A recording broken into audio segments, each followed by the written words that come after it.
मध्ये ऑक्टोपसवरती प्रश्न पडला होता.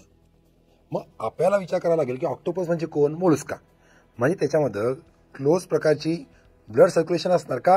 कारण तो मोलस्कामधला सेफॅलोपॉड येतो. सेफॅलोपॉड का म्हटलंय? सेफॅलो म्हणजे डोकं, जे काय आठवतं मायक्रोसेफाली, डोकं लहान होतं, तर सेफॅलो म्हणजे डोकं आणि पोडा म्हणजे पाय. ज्याचे डोक्याला पाय म्हणजे आपला ऑक्टोपस. ऑक्टो म्हणजे आठ पायाचा, बरोबर. तर या ऑक्टोपसला 3 हृदय असतात, लक्षात ठेवा, बरोबर. आणि सोबतच याचं रक्त निळं असतं. का? आपलं रक्त लाल काय? कारण त्यात लोह असतं, म्हणून हिमोग्लोबिन.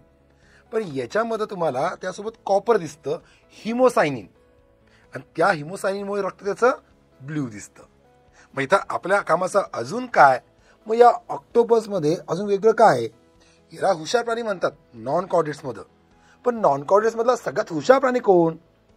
हा मोलस्का आहे, पण याला कवच नाही. अजून कोणते असे मोलस्का आहेत की ज्याला कवच नाहीये, जे फक्त मस्क्युलर म्हणजे मांसल आहेत, जे आयोगाने विचारलं होतं. आणि हेच तर आपल्या कामाचं आहे.